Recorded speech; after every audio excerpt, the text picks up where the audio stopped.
Hey guys, welcome back to Sports with Mono and Mono. It's July 8th, 2023. Here with my producer slash co-host, Eli. Um, so again, I always start the show off with the sense of gratitude for all the people that have been supporting my brother Steve. And I know he's listening, and I tell you, if I could see his face light up when he hears all of the comments and the texts and the emails that he's been getting. And again, thank you very much. And we're seeing some progress, and I just can't wait to have him back. And but couldn't be more grateful to everybody out there. So thank you again.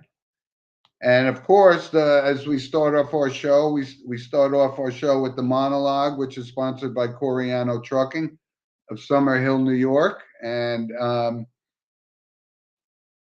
been a loyal supporter of the show, sponsor since day one, and we couldn't appreciate it more. So the monologue this week, it's kind of something interesting. It's kind of funny. So we're from the New York, New Jersey area, right? So we focus on the Yankees and the Mets, and it's a 162 game season, which is extremely long, but that's what Major League Baseball is. And the Mets were all Mets fans. I hear this all the time, and I don't generally listen to sports radio because I think Sports with Mono and Mono is the preeminent sports talk, of course.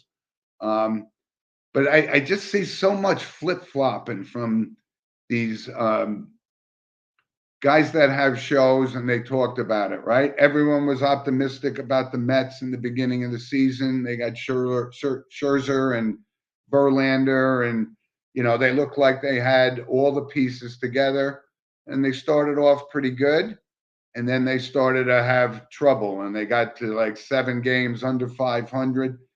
And what happens? They want to run Lindor out of town. They want to criticize Buck Showalter. It's so funny. There's 100 games left in the season or 80 games left in the season. It goes up and down. We see that with the Pirates, right? The Pirates started out good, and now they're coming back to earth. But it's the same thing for Met fans. Just relax. It's a long, long season. And yeah, they've fallen on hard times, but now look, 6 games in a row, one last night again in extra innings. Everyone's back on. Hey, yeah, maybe the Mets are the team we thought they were going to be, and so forth. So, same thing with the Yankees, right? The Yankees, been having some injuries, and of course, this Aaron Judge situation is going to be a problem for them. But they're piecing it together. They win, and they're hanging in there. Obviously, never going to catch the Rays, but it's so funny. Just relax and don't bash everybody. The reason some teams aren't winning, and Mets a perfect example. Canna wasn't hitting, Alonso's hitting, 220, and on the Yankees, Carlos Stanton's hitting 200, and they got a rookie shortstop who's actually starting to come into his own. I think he's going to be fine. But the Mets to run out, yeah. Do I think Francisco Lindor is an overpaid player? Yes, but he's also an outstanding shortstop, and right now he's on fire. So the Mets they'll be back in it. We saw this with the Phillies last year. They fired Girardi in the beginning of the season, went on a run, made the World Series. So everybody stop with the flip-flopping. Either you're a fan or you're not a fan, and it's going to go the way it's going to go. But the Mets aren't out of it. They're not going to catch the Braves. We know that. Yanks aren't going to catch the Rays. We know that. But that's what this expansive playoff format is now. There's multiple wild card teams. And I think both of these teams are going to be fine. I think both of them will at least make the wild card. So relax, folks. It's a 162 game season. So that's my point for the monologue this week. It's just kind of funny. One day they love them, next day they hate them. They start winning, they love them again. So anyway, that's what's going on from the monologue perspective. Love to hear your comments. Send us an email or send us a comment during the show. And Eli, what are your thoughts on the monologue? What an awesome monologue and a great point to mention that absolutely that our area, especially no matter what sport it is, especially baseball, football, and hockey and all these sports in our New York area, we're always gonna have some type of diversity. We're gonna favor one team and not the other one day. The other day, oh, Yep. I changed my mind, and I like that monologue point. And as a great point mentioned, just keep it calm, and we'll eventually there's something will eventually happen, and it'll And be either we'll for the good, for the bad, right. and I agree 100 And percent with that monologue. listen, New York fans are probably the toughest in the business. We get that. Absolutely And agree. the same thing could happen with the start of the NFL season, right? Jets Correct. are all bags are packed for the Aaron Super Rodgers. Bowl, and Yep. yeah. So let's see that. Let's say the Jets start 1-3, they'll start bashing Rodgers. He's too old. They Yep. don't have enough. Salah's got to Yeah. go. I can't And wait. if the Giants, and if right, I know. And Yeah. if the Giants start off slow, right, Yeah. they're going to want to say, "Oh, we paid Daniel Jones $40 million." The Yeah. 16 game season or 17 game season now, the first 4 weeks of the NFL season don't mean much if you got Correct. the talent on the team. And I'm all in on the Giants with the coach. I'm in on Daniel Jones, so they'll solve this bar thing. But I think in this season, baseball, basketball, whatever. Anyway, Yeah. Absolutely agree. And so great point let's mentioned. stick with the Major League Baseball stuff because there's a lot going on here, right? The Yeah. trade deadline's coming, so you'll see guys move. Will the Mets make some changes and trade Max Scherzer or something? I don't know. Once you right the ship, then you got to rethink any kind of decisions you make about personnel changes. The Yankees could use some big names, but this Judge thing has been a real problem for them, and I don't know when his return is going to be. It's we saw the catch; it was a good catch, and I still blame the fencing at Dodger Stadium for that. But this may be longer term than we thought, and it's tough for Aaron Judge to carry that body around with a torn ligament in his toe. So we'll see, but Absolutely there's going agree. to be a But lot. Yep. absolutely agree with what you said. But at the same time, Yankee fans should be used to what Judge has to offer because every year he gets injured. Every year it's the same story. When will he come back? Does it take him forever? Blah blah blah blah blah. So Yep. at this point, it's just another New York story that just waiting for answers and just going to be a Yep. lot of complaints in our area, especially no matter who you There talk to. is, And and things. This is when they start to separate. This is kind of the equivalent of Saturday in a golf tournament. They call it moving yeah, day, right? So look what the Phillies have done. They've won 13 straight road games, the longest in franchise history. So it's peaks and valleys, right? And absolutely. look what we see right now with the Tampa Bay Rays, right? Yeah, They're running away with it, but now they've lost 6 straight games. So yeah, this is what happens in baseball. That's why 162 game season is very very tough and long. rough. Yeah, It is. It is. So, a couple other things when you see how about the Atlanta Braves though? I mean, these guys are just absolutely on fire.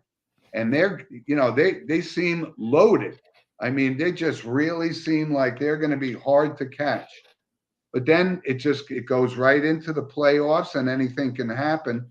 But I got to give credit to this Acuna Jr. He is really tearing it up. absolutely. 20 home runs, 40 stolen bases, and 50 runs batted in before the All Star break, which has never happened before. That's So he's amazing. on an MVP path for the Braves.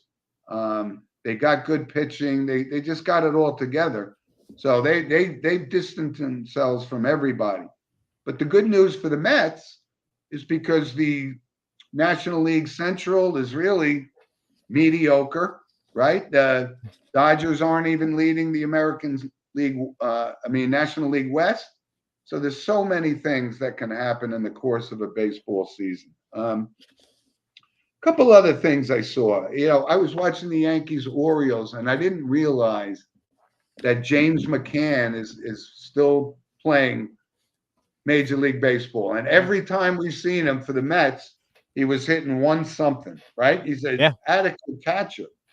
But you look what the Mets did. This young kid Alvarez behind the plate, this kid has the makings of being like a Yadier Molina type player. I mean, he's an outstanding catcher. He's a hustler, and now he's been killing the ball, knocking it out of the park. So the Mets, they signed McCann a few years ago, but he's hitting 188 for the Orioles, and that was an Achilles heel for the Mets. But now they filled that hole, and you just never know in this.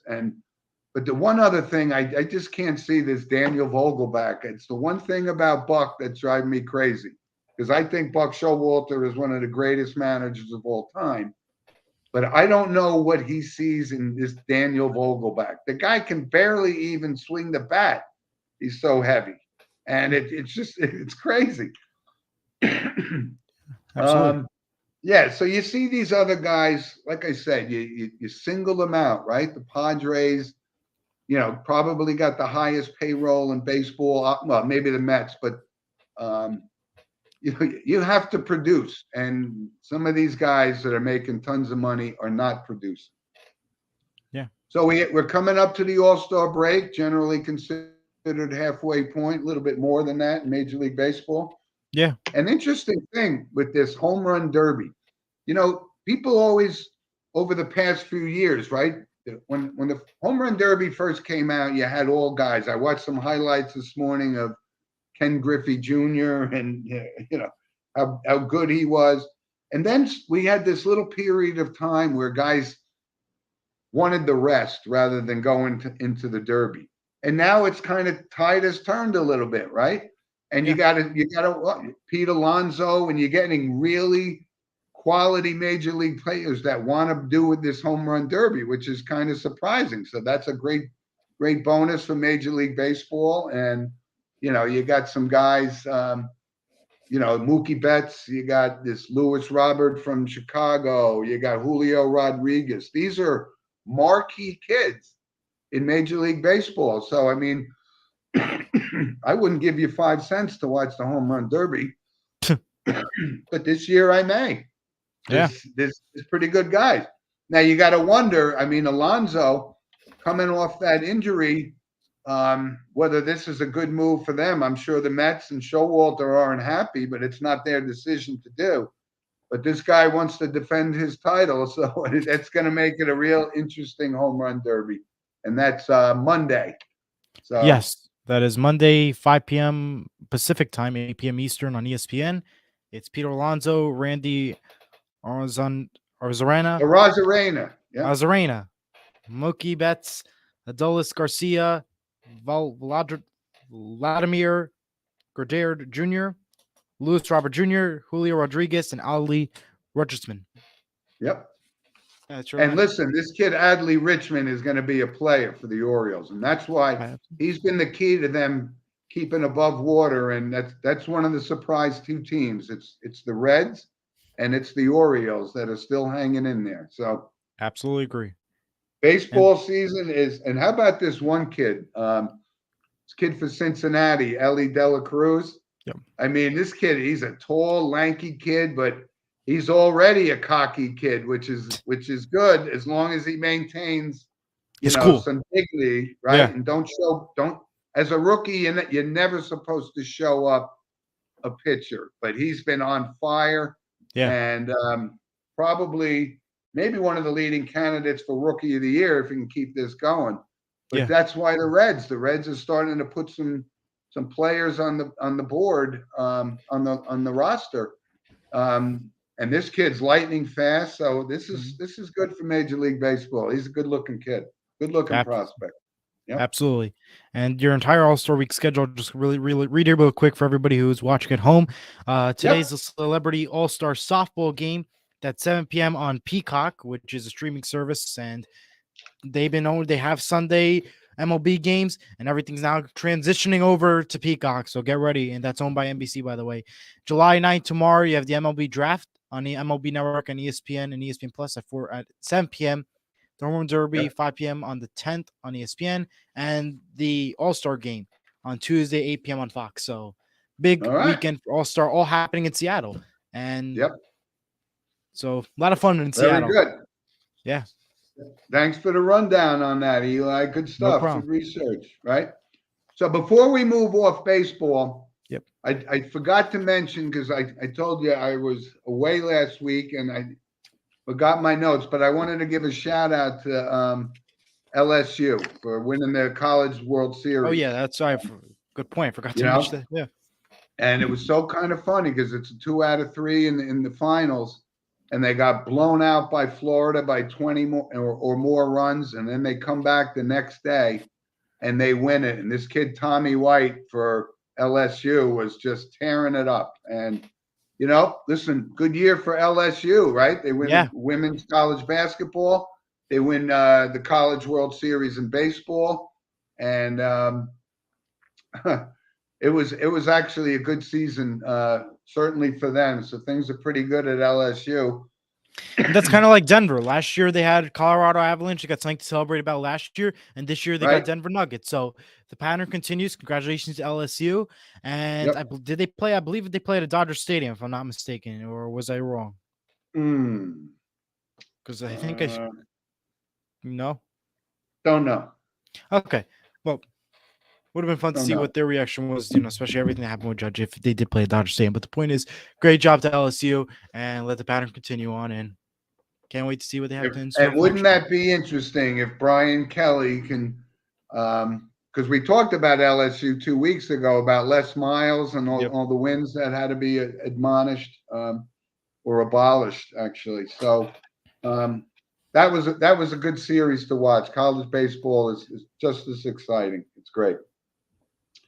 So a couple other things before we move on to the NBA. So Wimbledon's underway, and it's been a kind of a real crappy week weather-wise. So there's been a lot of delays and so forth. But you look at, I just don't see how Novak Djokovic won't win this thing, especially because you see upsets all the time, right? Fritz and Casper Ruud, they're out, right? Those are the guys. It's just so wide open there. And even on the women's side, you see Coco Gauff, who's supposed to be kind of the next phenom, right? And women's tennis gets knocked out in the first round. So I know Mike Garvey from Naples is our resident tennis expert. So watching it right now, of course. But this guy Novak, he is on a mission. This kid will not break. He's the number one force, and he's probably going to go down before it's all said and done with the most Grand Slams and considered maybe the best ever. And we were talking about Federer, and we were talking about Nadal and the Borgs and the McEnroes and all those guys. This kid may top that list at some point. So yeah, absolutely. And he's nominated for 2 potential awards at the ESPYs, which is this Wednesday on ABC. And as we mentioned, I'm just going to really quickly, this is the first year they're hostless, and that's because of the writer's strike. And that's the sports award show for those of you who aren't aware of what the ESPYs are. I can't say I've ever watched an ESPY show, to be quite honest. I did last year, and it was okay. Steph Curry wasn't a great host, I'll be honest, but it wasn't a bad show. It's pretty nice what they do with like all the disability sports athletes. No question. And it's really special what they do. It's gonna be weird this year because again, the writer's strike. None of these athletes know how to speak when they're and write, so it'll be very different. So it'll be fun to watch. If you are interested in watching, for anybody who's listening, watching, because this will be the first year, of course, without the writers helping these guys out. Well, here's some show. Here's a show that will never be affected by the writer's strike. Yeah, Sports with Mono and Mono. That's right. Because we do the writing. We are the host. We do the content. You do the production, and you're adding a lot to the show. And We don't need writers to talk Yeah. sports. No Raiders here. Nope. That's why we're going, and I keep telling people someday I'll actually have to go to the ESPYs to accept Podcast of the Year award for sports. Absolutely. Right? Yeah. All right, so let's move on, Eli, to the NBA, and there's just obviously this whole free agent thing, and you get tired of hearing about James Harden wanting to get traded again, but I think the biggest story right now is this Damian Lillard, right? He had 11 years with Portland, considered one of the top 5 players in the league, and he wants out. Obviously, I guess his contention is they didn't build around him enough. And that's what these guys do. And I hope he's always been a class act. And this is starting to get ugly with Portland because he's telling Portland, trade me to Miami. That's where I want to go. Don't take calls from anybody else. And this is the same thing as the Harden, the Irvings. They think they can dictate where they go and what the team should do. And I hope Portland takes a stand. Yeah. And I'm a little disappointed in Damian Lillard from the aspect of going in and playing the Kyrie Irving and James Harden thing about telling him where to go. They have your contract. You're under contract. You're making a ton of money. And, the team has the right to do what's best for that team. So this is going to start to get ugly. And I don't know, maybe the Knicks are working behind the scenes to pull that together or something. I could see him saying, you know what, I'll go to New York if I think we can, they're building around. They got some teams. Don't think they're a NBA caliber team, but keep an eye on that story, right? Absolutely. And here's something I saw with the NBA and the money these kids are making, right? I used to think that, $40 million a year was just over the top for these NBA players, some of them that you never even heard of, right? And in particular, so this guy, Anthony Edwards for Minnesota, right? He's just finishing up his rookie deal. They signed him to a 5-year, $260 million contract. Jeez. And I don't know, when you talk and say, list the top 10 players in the NBA, does Anthony Edwards' name ever come up? I don't think so. I don't hear right? it. I mean, no doubt he's a player. He was the number one pick in the draft. But look at this. So we were talking about 40 being outrageous. Absolutely. Now these kids coming off their rookie deals, they're getting 50 plus.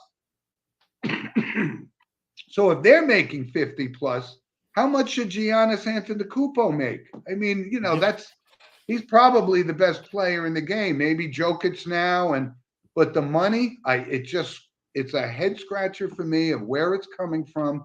But they are making tons of money, and I just right. So in order to get Damian Lillard in New York, they're going to have to trade, the Barretts and all those other guys and pay this kid.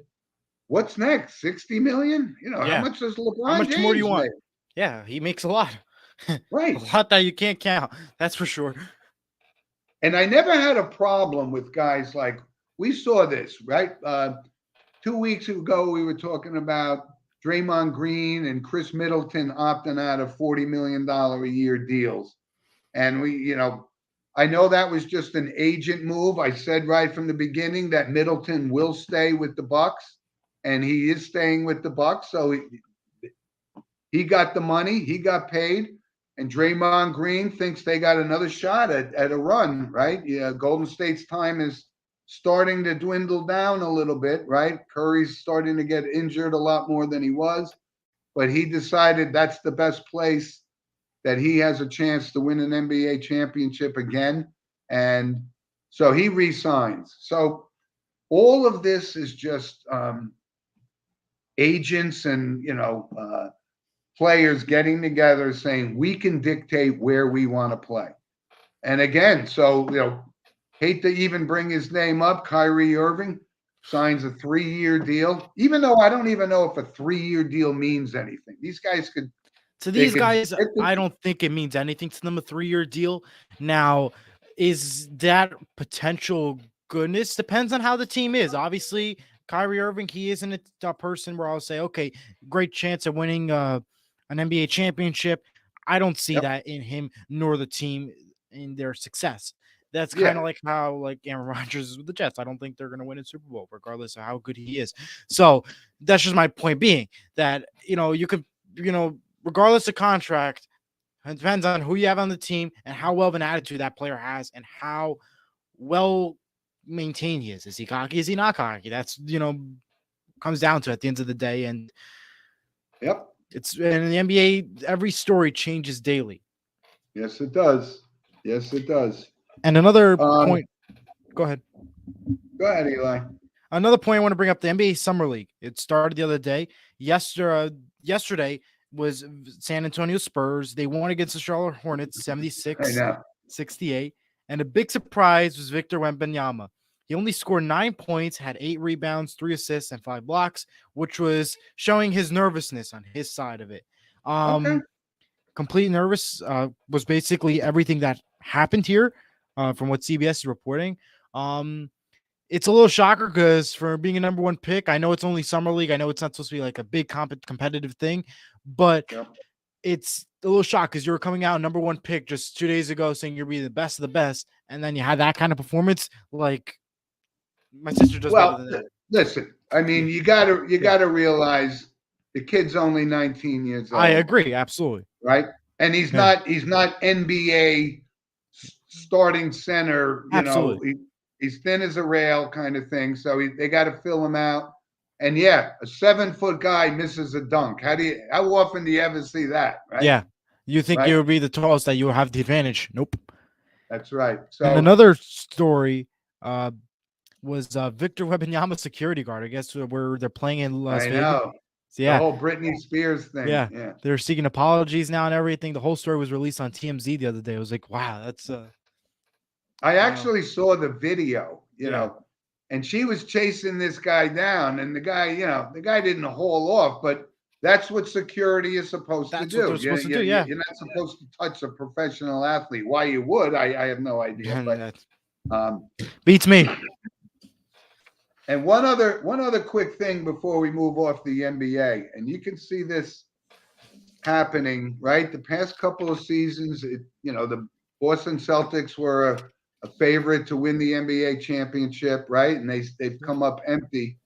So they're starting to do a little bit of house cleaning, right? To trade Marcus Smart, who was one of those key players. Marcus Smart and Jaylen Brown, and they had all the pieces together, but they just couldn't close the deal. So they trade him, and they traded Grant Williams yesterday as well, who was, he was the guy that was, bad mouthing LeBron James on the court. And I go, you haven't done enough to justify, being a wise guy on the court. So that's another piece. And he was a key guy for the Celtics. But they look like they're having to revamp a little bit to get back into the mix and actually be a formidable thing. So I think the Celtics are doing the right thing, because they had this lineup for a while and it just hasn't produced. So you got to make some changes. And the New York Knicks they're in discussions with a lot of things, because right now they're obviously not an NBA contending team. So I think they're going to I think they'll make a run for Lillard, and I think they'll make some other changes because they have to. I don't know if they're going to keep this John Randall. I don't see him. He's certainly not anything like a top 10, even top 20 player. But the Knicks are going to have to make some changes if they want to run. So we'll see how it goes. Right? A lot going on. Let's just touch one real quick. I don't know if we brought up Connor Bedard being the first pick in the draft last week. We did, right. Yeah. But there was also an interesting trade that the Blackhawks made, and I think that was great. They get Taylor Hall from the Boston Bruins, who, former MVP, and still a solid player. But they They kind of, I'm assuming they brought him in to mentor this kid, Bedard, and kind of be his bodyguard, if you will. Yeah. Taylor Hall, he was a former Devil. I've seen him play at the Prudential Center before. He's good, but since he left New Jersey to go to play for Buffalo, Boston, and all these other teams, I wouldn't say that that was such a great move for Chicago. Now, maybe it will be. I could be wrong, but in my opinion, I don't know. I don't think that that he is gonna benefit from this. I think Chicago's still gonna have another okay year. Taylor Hall, in my opinion, is an okay player. Yes, he has an experience. Yes, he won MVP. Yes, he won the Hart Trophy. Whatever. The point, I don't know. Since he left New Jersey, I started to see like the decline in him, and Yeah, I don't know. So Chicago, congrats, I guess, and good luck because I don't know yeah. how well you're going to succeed from this. I don't think it was Well, one of the best moves they did, but maybe it'll work. I don't know. I don't right, play but hockey. that's a good building block, though. I think he could use a mentor, a guy that's been there before, and this kid Connor Bedard, as we said last week, he is going to be a can't miss prospect, right? He's going to Absolutely agree. be McDavid. He's going to be Sidney Crosby. No one will ever be Wayne Gretzky. That's what we do That know. correct. No matter how well he plays, he ain't going to be Wayne Gretzky Yeah, unless he wins more than we predict. yeah, Then that's a yeah. different story. But no, regardless, nobody's being Wayne Gretzky. Wayne Gretzky is going to remain the greatest of all time, and no other athlete in sports is ever going to beat him. So I just want to make Yep. that clear that he set the I'm example glad for that every listen, single here's a young person man, around. my partner here, who recognizes that that's the greatest hockey player that's ever played the game. Old school guys might say Bobby Orr was the Yes. best, and But if you're talking about goaltender, Marty Brodeur, 100%. oh, no question. We talked about that when we talked about the Hall of Fame, the guys that got in Yeah, and the guys that didn't get in. That's a record. His record will never be broken for all nope, time wins by a goalie. No question. absolutely. And I know that makes your heart warm because he's your devil guy, Yeah, And I no hated to problem. see him bounce around at the end of his career. That was kind of hanging on thing. You know what? Um, Proud of listen. We got three. That's and we yep, were close this year to winning another Stanley yep, Cup, and this year we're getting it though. We got the amount of yep, trades, the amount of success this team had. We're getting it this year, Devils. Don't yep. you worry. And so, one other quick note from the world of golf, right? British Open's coming, and you got to give credit to this Ricky Fowler who's turned his career around, right? He kind of blew it at the U.S. Open, but he rebounds and wins the Rocket Mortgage tournament. And so when you're hot, you're hot. But the U.S. Open is a tough test. You never know what the weather's going to be like, so we'll see how that pans out. And one thing we're not talking about is this live thing and the merger because I'm just appalled by it and I don't want to talk about it anymore. So anyway, Okay. so let's move on to our book recommendation for the week. Right. Last week we did a little history thing, but this week we're back to sports. And it's a book I read when I was like 9 years old, and it's called Babe, the Legend Lives On. And it was written by Robert Kramer, who is long since passed. But if anybody has an opportunity and you want to read about, I know a few weeks ago, one of my book recommendations was The Luckiest Man about Lou Gehrig, which was just a book you couldn't put down. And it puts into perspective what kind of a class act he was always. And then Babe Ruth, you have this fun loving, jovial, hot dog eating guy. But you have to always consider him one of the greatest baseball players of all time. And it's a great, great book.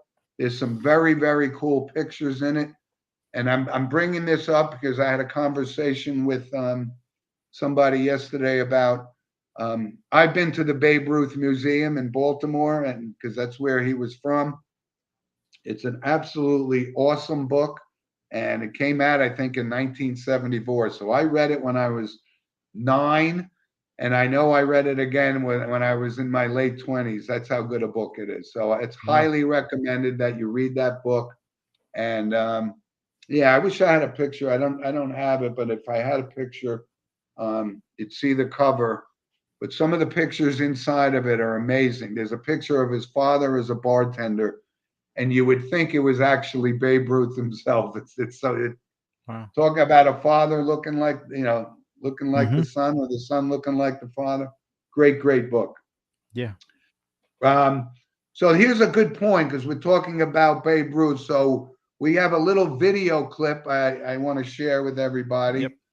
And again, this is me just, grandfather bragging, but this is a great little clip. So Eli, can you play that for us? Yep. 1 second. Just right now, Yeah. it's messing with me right now. I had it working 2 seconds ago. Okay, here we go.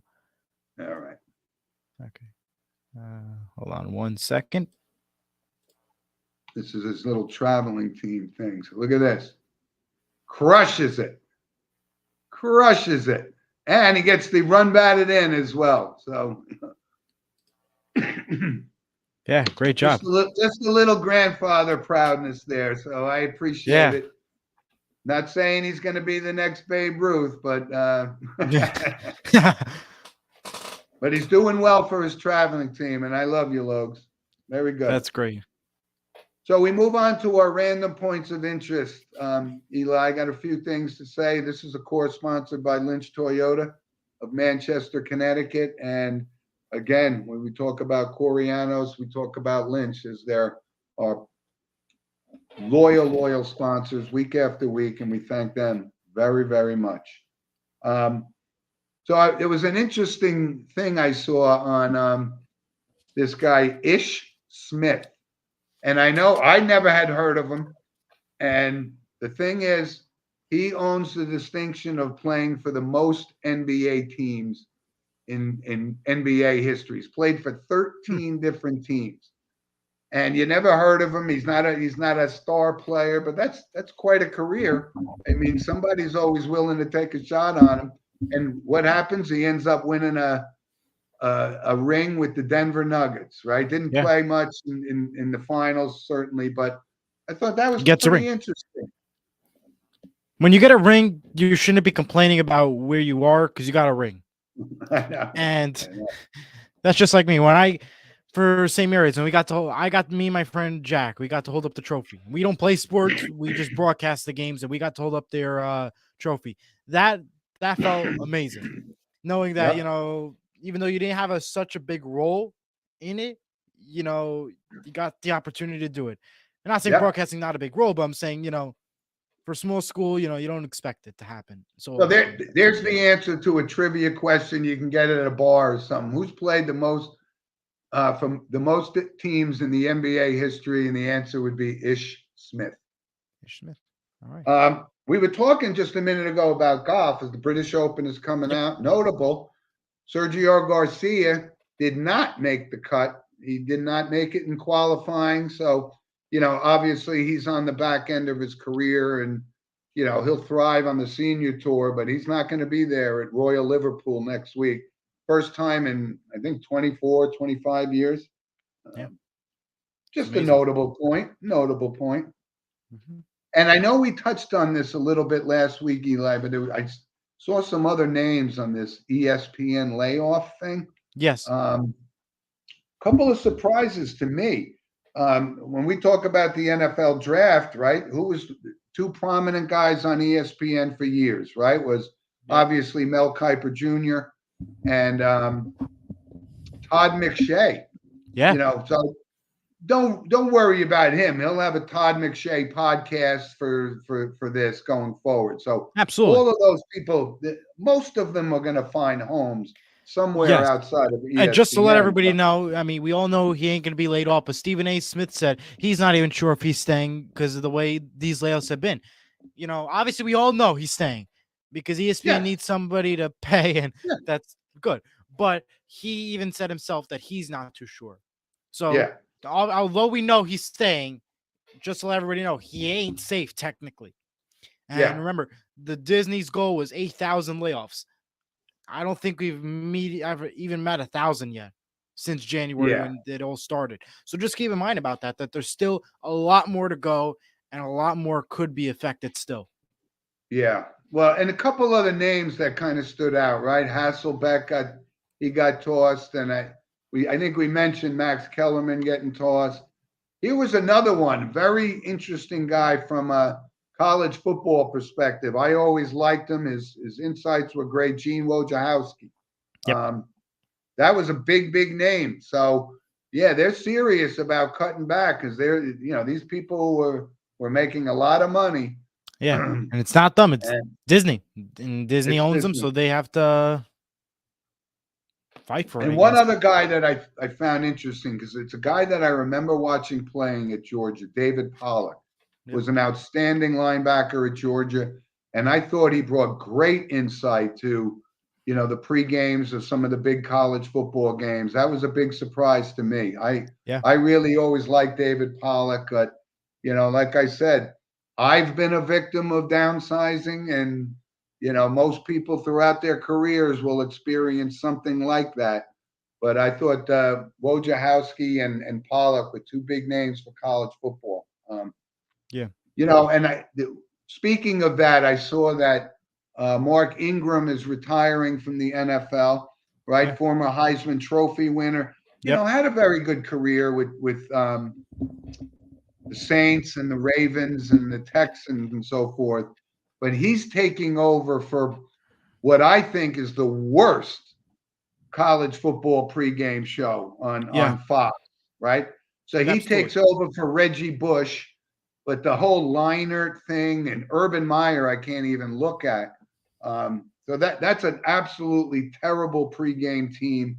I wish they could have cleaned house on that whole thing. And you bring a guy like Pollock in, who's articulate, and he's been a proven player. And so you never know in this business. That's why sports with mono and mono will always be safe. Yeah, always will be safe. Yeah. Nobody's laying off anybody at this program. No. Unless it comes from the chairman of the board right here. Absolutely agree. So one other big news in the world of sports, right? Yeah. Joey Chestnut defends his title at the Coney Island hot dog eating contest. He had a bad week. He only had 62 hot dogs this time, I think, or 63 maybe, whatever. Only 62. Yeah, 62. Only 62, huh? That's sad. So he walks away with the belt. Almost got postponed. Because the weather. Yeah. Because at a point, it was downpouring like crazy. I know. Yeah. They actually postponed it, and then, they went back in and said, wait a minute, these clouds and storm, we've been battling this kind of tumultuous weather patterns even 4th of July and so forth. So, which, by the way, I hope everybody had a safe and enjoyable 4th of July for our country's birthday. And we were all dodging the raindrops here and there, but for the most part, it was a success. Do you think he's considered an athlete, Joey Chestnut? Do I? Yeah. No, I don't. No? I don't consider him an athlete, but when you get 35,000 people to stand at Coney Island's Nathan hot dog eating contest, I guess it's considered a sport, and ESPN broadcast it, but I find it gluttonous. I find it almost revolting. But absolutely. I can't agree more. But at the same time, I view it as, at one point, ESPN hosted the spelling bee. So I was like, is spelling a sport now? And I still have that debate still. Yeah. Well, we're going to do the same thing, because I told you this before, someday there's going to be, right now, actually, they're having pickleball championships on ESPN. I mean, pickleball is becoming a popular sport. It's becoming everywhere. So that does make sense. Yeah. I know it is. Yeah. Anything will become a sport these days. Yep. But Joey Chestnut, the wins his 10th out of the past 12 years. But I always wonder, because, you could actually you could bet on, I'm guaranteeing you could bet on FanDuel or DraftKings with the over and under on number of hot dogs he's going to eat. So Absolutely, I'm sure there's a bet for everything. So I'm sure. absolutely. And So actually, before we move on, I got two. I wanted to give a shout out, and he sent us a comment last week. This young guy Jack, from who I actually work with, young man, knowledgeable sports guy, and his father is diehard Yankee fan. So Jack, welcome to the loyal listener club of Sports with Mono and Mono. Thank you very much. And I just want to bring up two random thoughts real quick because I have it right down here. JJ Bring it Watts, on. he's joining CBS as a studio analyst. That'll begin this year. Yep. He signed a multi-year contract. And keep in mind, CBS is also hosting the Super Bowl this year, which is in Vegas. So keep in mind about that. And Yep. the rookies report for training camp beginning the 18th. And some teams like the Colts in Seattle will be reporting on the same day, both rookies and veterans. And other teams have separation both when rookies and veterans come in. I just thought, hey, bring that up real quick. Well, it's no coincidence that he specifically mentioned two teams, the Seattle Seahawks and the Indianapolis Colts. And that's because And of the that 12th goes Horseshoe podcast, which will be on in about 2 weeks on Surge TV. That's exactly right. You can get a Gotta plug. Yeah, I got my I Seahawks got you. for Jack. I watched the show last night.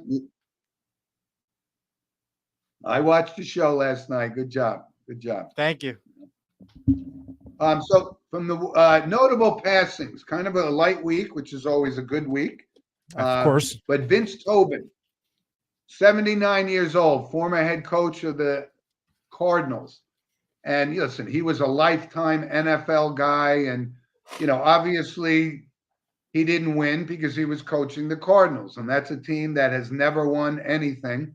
But he was a football guy, Vince Tobin, and head coach of the Cardinals for 5 years. And that was certainly notable from the world of sports. And when we lose somebody that's been a lifelong NFL guy, it's always something that's always great to see. And I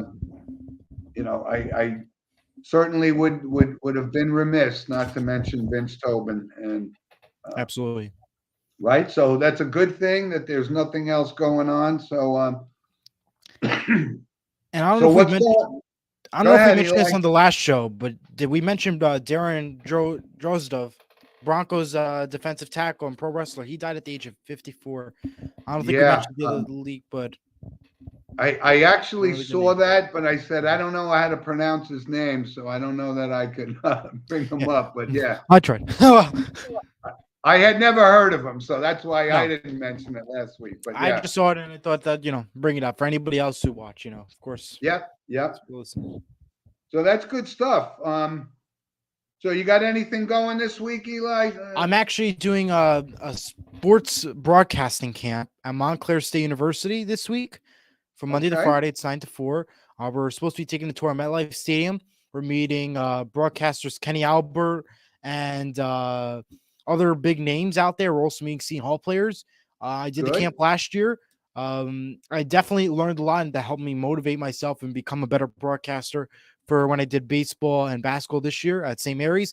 And of course, working on my two podcasts, yours and with my own 12th Horseshoe podcast. So, well, that's great. So listen, make sure you tell Kenny Albert, who's been a pro forever, right? Son of Marv. Yep.